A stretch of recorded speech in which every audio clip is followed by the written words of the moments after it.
సజ్జల భార్గవ్ రెడ్డి ఈయనెవరో గుర్తే ఉంటుంది. చాలా మంది సోషల్ మీడియా యాక్టివిస్ట్ గా పనిచేసే రాజకీయ ముసుగులో ఉన్న వ్యక్తులందరికీ కూడా ఈయన ఒక సూత్రధారి, పాత్రధారి, కర్త, కర్మ, క్రియ అనే విధంగా తెలుసు. వైఎస్ఆర్సీపీ పార్టీ కార్యకర్తలకి, నాయకులకి అండ్ మెయిన్ గా పేటీఎం బ్యాచ్. ఎందుకు ఈ విషయం చెప్తున్నానంటే వీళ్ళందరికీ కూడా ఈయన తెలిసిన వ్యక్తి, మిగిలిన వాళ్ళకి ఎవరికి కూడా పెద్దగా తెలియదు. అయితే తాజాగా చూసుకుంటే సజ్జల భార్గవ్ రెడ్డికి సుప్రీంకోర్టు గట్టిగా ముట్టికాయలేసి, అది ఎలాగనంటే ఈయన ముందస్తు బెయిల్ కోసం సుప్రీంకోర్టుని ఆశ్రయించడం జరిగింది. ఆ ఆశ్రయించిన నేపథ్యంలో చూసుకుంటే ఆయనకి సుప్రీంకోర్టు జస్టిస్ అక్కడ ప్రధాన న్యాయమూర్తులు ఎవరైతే ఉంటారో వీళ్ళందరూ కూడా చాలా గట్టిగా ఫైర్ అయ్యారు. ఎందుకనంటే వీళ్ళు సోషల్ మీడియాలో పెట్టిన పోస్టులు అటువంటివి కాబట్టి. ఇప్పుడు భార్గవ్ రెడ్డిని ప్రత్యేకించి కూడా ముందస్తు బెయిల్ కోసం ఆయన మంజూరు చేసుకోవడానికి ఒక పిటిషన్ దాఖలు చేశారు. దాని మీద ప్రధాన న్యాయమూర్తులందరూ కూడా సజ్జల భార్గవ్ రెడ్డికి నీకు బెయిల్ ఇచ్చే ఛాన్సే లేదు, కింద కావాలితే ట్రయల్ కోర్టులో ప్రయత్నం చేసుకో తప్పితే ఇక్కడైతే మేము బెయిల్ మంజూరు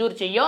ఎందుకనంటే మీరు పెట్టిన పోస్టులు మాకు అర్థం కాకపోవచ్చు, కానీ మీరు సోషల్ మీడియాలో చేసిన రాదంతం అంతా కూడా చాలా నీచాతి నీచంగా ఇష్టానుసారంగా మాట్లాడారని చెప్పి ఆల్రెడీ మన కథనాలు వింటూనే ఉన్నామని చెప్పి చాలా గట్టిగా ముట్టుకలు వేయడం జరిగింది. పైగా ఇక్కడ సజ్జల భార్గవ్ రెడ్డి గతంలో హైకోర్టు న్యాయమూర్తుల మీద, హైకోర్టు ప్రధాన న్యాయమూర్తులు గాని, లాయర్ల మీద, న్యాయవాదుల మీద కూడా వైఎస్ఆర్సీపీ పార్టీ తరపున పాజిటివ్ గా వీళ్ళు వ్యతిరేకంగా ఉండేటట్టు వాళ్ళ మీద కూడా సోషల్ మీడియాలో కొన్ని అబ్యూజింగ్ పోస్టులు పెట్టడం జరిగింది గతంలో. మరి దాన్ని గుర్తించి సుప్రీంకోర్టు ప్రధాన న్యాయమూర్తులు ఇటువంటి వ్యాఖ్యలు చేశారా, లేదనంటే సోషల్ మీడియాలో ఒక కంట్రోలింగ్, ఒక కట్టడి, ఒక నియమ నిబంధనలు ఉండాలి, దేశ సమగ్రతలన్నీ సరిగ్గా ఉండాలి అనే విధంగా మరి వాళ్ళు సజ్జల భార్గవ్ రెడ్డికి కొంత హితబోధ చేశారని తెలియదు. కానీ ఏది ఏమైనా సరే ముందస్తు బెయిల్ మంజూరు చేయడం కుదరదు అని చెప్పి ఖరాఖండిగా చెప్పడం జరిగింది.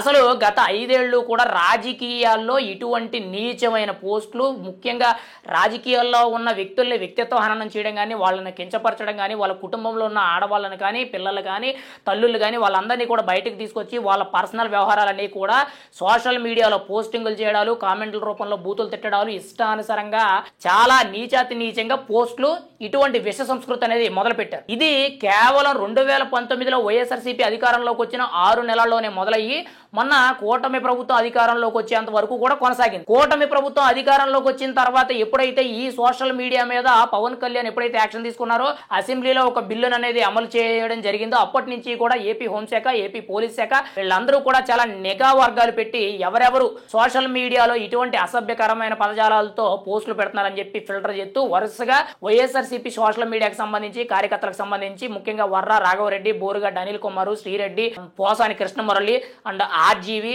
అండ్ మెయిన్ గా మొన్న రీసెంట్ గా చూసుకుంటే కొద్ది మంది కూడా అరెస్ట్ అయ్యారు, కృష్ణవేణి కానీ, ఇలా చాలా మంది కూడా సోషల్ మీడియా ముసుగులో చాలా మంది కూడా వ్యక్తిత్వ హననం చేస్తూ చంద్రబాబు నాయుడిని, పవన్ కళ్యాణ్ ని, నారా లోకేష్ ని, వాళ్ళ ఇంట్లో ఉన్న కుటుంబ సభ్యులందరినీ కూడా నీచాతి నీచంగా తిట్టారు. కానీ ఇంత మంది మీద ఇంత దారుణంగా సోషల్ మీడియాలో ఇదంతా రాదంతం జరగడానికి, ఇటువంటి తప్పుడు పోస్టులు పెట్టడానికి ప్రధాన కారణం సజ్జల భార్గవ్ రెడ్డి. మరి ఆ సజ్జల భార్గవ్ రెడ్డి ఇప్పుడు సుప్రీంకోర్టుకి వెళ్ళి నాకు ముందస్తు బెయిల్ కావాలని చెప్పి మంజూరు చేయడంతో సుప్రీంకోర్టు ప్రధాన న్యాయమూర్తులు అందరూ కూడా బెయిల్ ఇచ్చే ఛాన్సే లేదు, నువ్వు కావాలంటే కింద ట్రయల్ కోర్టులో ప్రయత్నం చేసుకో తప్పితే మీరు సోషల్ మీడియాలో చేసిన ప్రతి యాక్టివిటీ కూడా చాలా దారుణం, ఈ రోజు మిమ్మల్ని వదిలేస్తే రేపు పొద్దున్న మిమ్మల్ని అలుసుగా తీసుకొని ఇంకా సమాజంలో చాలా మంది అసాంఘిక శక్తులు రెచ్చిపోతారని చెప్పి చాలా గట్టిగా ముట్టికాయలు వేయడం జరిగింది. ఈయన రాజకీయాల్లోకి చాలా తక్కువ సమయంలోనే జగన్మోహన్ రెడ్డి గారికి అత్యంత సన్నిహితుడిగా మారిపోయారు. ఎప్పుడైతే ఐపాక్ టీమే గానీ, వైఎస్ఆర్సీపీ సోషల్ మీడియా హ్యాండిల్స్ అన్నిటికీ కూడా ఈయన ఇన్ఛార్జ్ కింద ఉంటూ ఒక 5 అంతస్తుల బిల్డింగ్ పెట్టి ఒక 1500 మందిని ఎంప్లాయీస్ ని పెట్టి అక్కడ ఇటువంటి ఇంటర్వ్యూలు, ఫేక్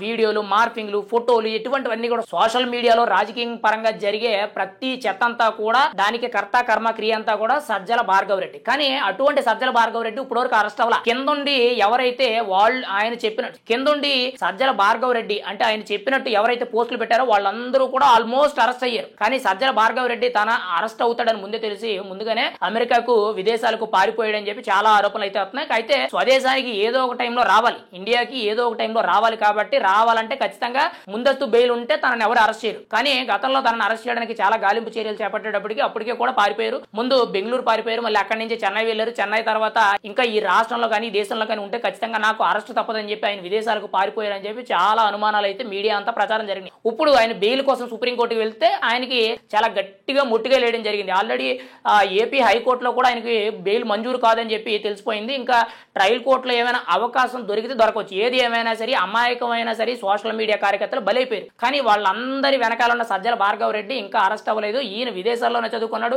విదేశాల్లోనే పెరిగాడు. రాజకీయ పరంగా రాజకీయ ప్రత్యర్థులు విమర్శించడం మానేసి కుటుంబ సభ్యుల్ని, ఆడవాళ్ళని, మహిళల గురించి చాలా నీచంగా పోస్టులు పెట్టారు. ఈ రోజు సోషల్ మీడియాలో జరుగుతున్న రాజకీయ దుష్ప్రచారాలు ఏవైతే ఉన్నాయో దానికి ఆద్యం పోసింది, పునాది పోసింది కేవలం సజ్జల భార్గవ రెడ్డి.